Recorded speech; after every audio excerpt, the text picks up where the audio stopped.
Richard Sudan. Richard, it's really bizarre that it's only 24 hours later and another black man has been found dead only after he had contact with the police.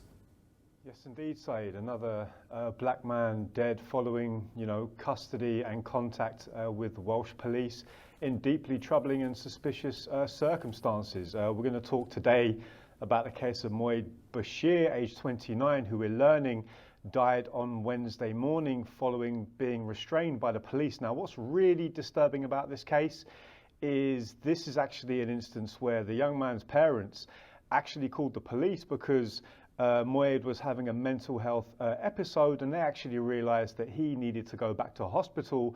And so they called police really to get some assistance in that regard.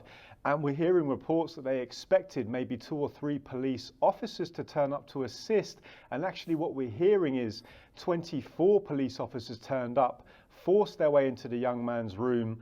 Now, to be clear, this young man was not under arrest, but apparently he was handcuffed. Apparently his legs were restrained. He was held face down on the floor, utterly traumatizing his parents.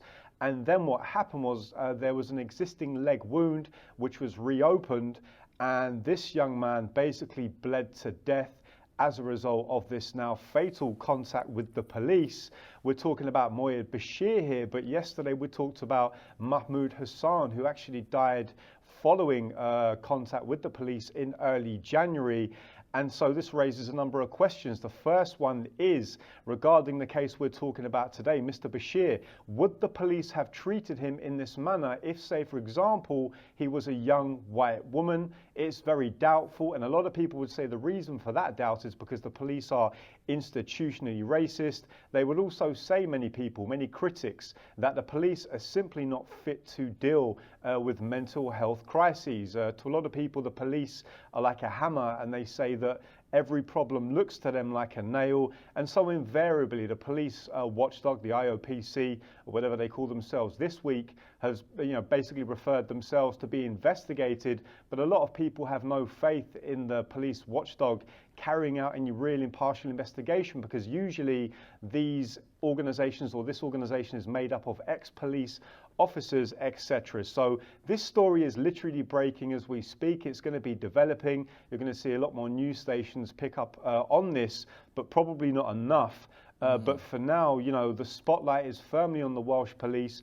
The families of both of these young men, Moyied Bashir and Mohamud Hassan, they want answers, they want justice, they want to know exactly what were the circumstances that led to the death of their loved ones, and more importantly, what's going to be done about it and how is justice going to be brought. 2 things here, Richard. One, Moyied Bashir, his family says, was struggling with mental health issues, and also that he had survived a knife attack and was recovering.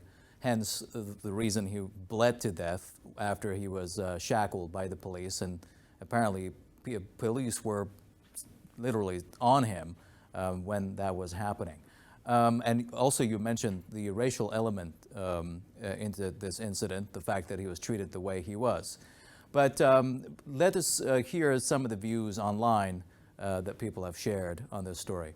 And there will be a lot more views in the coming days, I suspect. There's 2 very pertinent reactions from POC4, which I think we should flag up. The first of which reads, the case of Moyied Bashir will be no different from the many hundreds that have gone before it, and justice remains as elusive today as it has been for the last 40 years. And the second reaction says, our first and most urgent demand must be that the IOPC immediately release all of the police body cam videos to the family with immediate effect. Now, the body cam footage in both of the instances we've discussed has not yet been released, Saeed, and a lot of people said with the case today, this young man needed medical attention. He didn't need 24 officers manhandling him to the floor.